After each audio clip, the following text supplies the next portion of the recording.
Mes chers compatriotes de Sada et de Mangajou, cela fait 4 ans que l'équipe municipale et moi-même défendons au mieux vos intérêts. Après beaucoup d'efforts, et je vous en remercie, nous avons pu résorber le déficit des finances communales qui s'élevait à plus d'1 million d'euros lors de notre prise de mandat. Vous avez su nous faire confiance et être solidaires autour des causes qui nous tiennent particulièrement à cœur. Je pense notamment à la lutte contre l'insalubrité, l'un des premiers chantiers que la municipalité a mis en place dès 2014. La question de la rénovation des écoles, parce que nous savons que nous disposons des écoles qui n'ont pas été rénovées, reconstruites depuis bien des années, et l'amélioration des conditions de scolarisation des enfants est une priorité pour la municipalité.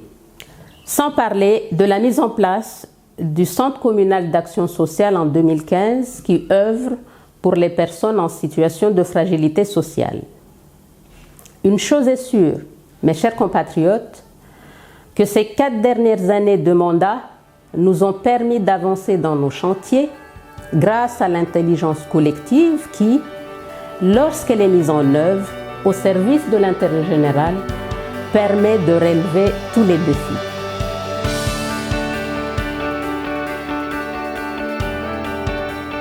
L'avenir de notre commune passe en priorité par l'éducation de nos enfants. Je vous invite donc à partir à la rencontre de Madame Inaya Adi, adjointe au maire chargée des affaires scolaires, qui a dû faire face à une situation d'avant-mandat assez difficile.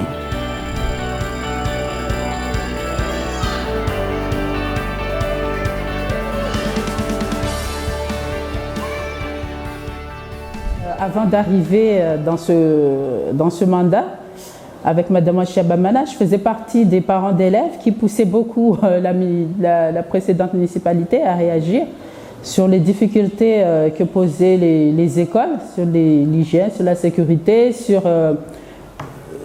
la collation scolaire. On bloquait souvent les écoles pour faire avancer les choses. Donc aujourd'hui, j'ai la chance de travailler avec une dame bosseuse, une dame de fer, qui me permet de plus m'investir et donner les moyens aux enfants, aux élèves d'être dans des établissements propres, avec des mobiliers propres. Là, le projet de Madame Chabamana, elle s'investit pour la numérisation des écoles, en expérimentation sur les 3 groupes scolaires qu'on vient de rénover, l'école élémentaire de Mangajou, ainsi que les 2 écoles de Sada Amtsangani. Donc, j'encourage toute l'équipe ainsi qu'à Madame le maire à aller jusqu'au bout, comme d'habitude. C'est une dame qui se bat, qui amène les dossiers là où il faut. Donc, moi, je la soutiens et puis on reste groupés jusqu'à la fin du mandat en espérant laisser des établissements propres et sécurisants pour les élèves.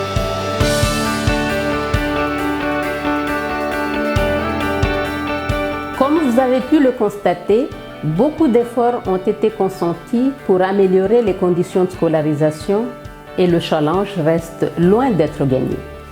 Notre ambition passe aussi par l'épanouissement de nos jeunes à travers la vie associative, la promotion de la culture et le développement du sport.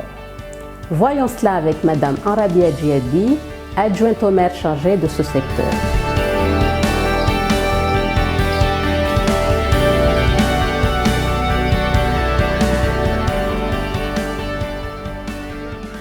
Nous, quand on est arrivé, on a voulu rendre ce dynamisme à notre jeunesse, à la jeunesse de la commune, c'est-à-dire de Sada et de Mangajou, retrouver le dynamisme qu'on avait connu dans le territoire avant.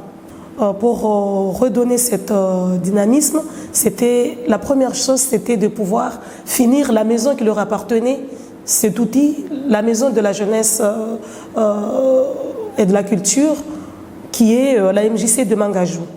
Heureusement que la maison existe, ça a permis de loger quelques services qui étaient auparavant à la mairie de Sada, que nous avons un projet de démolir parce qu'il n'est plus en bonne forme. Vous avez vu, il y a quelques bureaux qui sont tombés.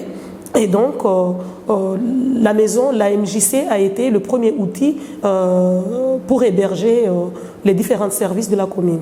En dehors de la maison, nous avons des ambitions, c'est-à-dire au niveau de la culture, de faire connaître encore plus les associations culturelles qui existent dans la commune, les faire connaître au niveau départemental.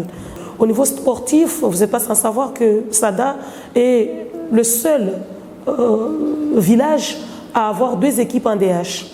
Donc cette année, il y a une autre équipe qui rejoint l'élite de Mayotte, donc ils vont jouer en régional.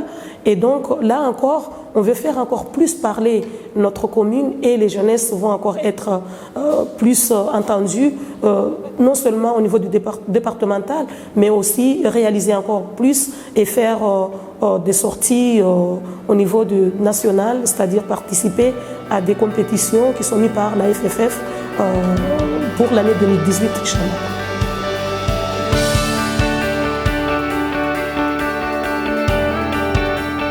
Afin d'améliorer les conditions des personnes en situation de fragilité sociale, la municipalité a créé en 2015 le Centre communal d'action sociale.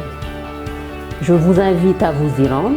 Une équipe de professionnels est à votre disposition. Rencontrons maintenant Madame Moissou Nedi, adjointe au maire, qui a participé à sa création.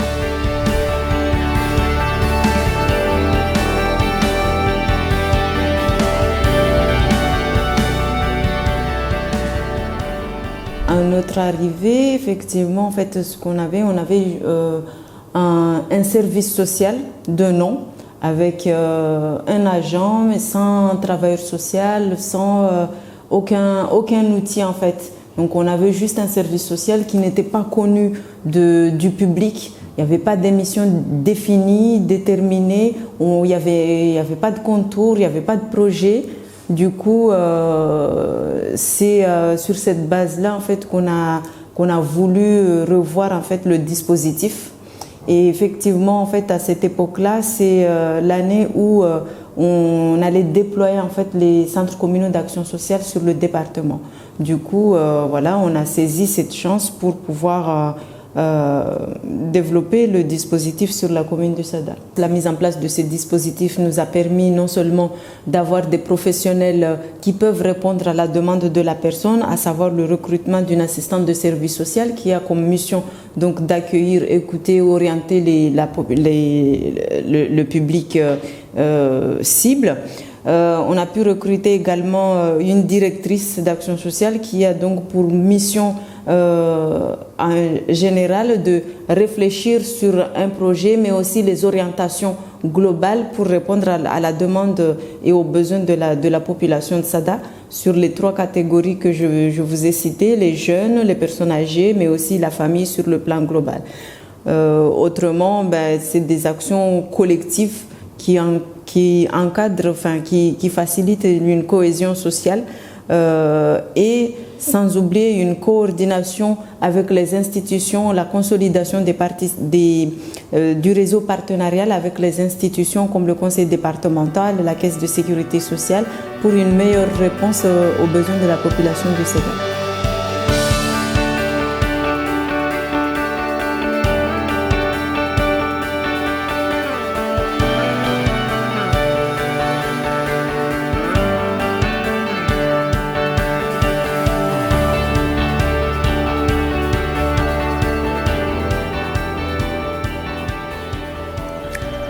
Ce bilan mi-mandat, somme toute positif, nous motive à nous mobiliser davantage.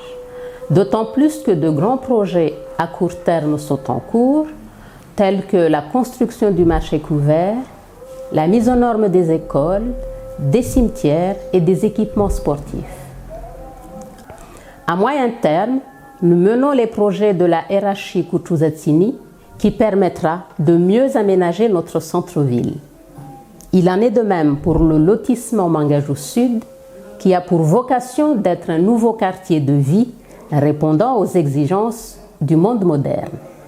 Enfin, pour une vision à long terme, l'élaboration du schéma stratégique de développement du territoire SADA 2030 a pour vocation de promouvoir une politique d'aménagement et de développement de la commune répondant aux exigences du droit commun. L'avenir de notre commune appartient à chacun de vous, à chacun de nous. En tout cas, pour la municipalité, le dire, c'est le faire.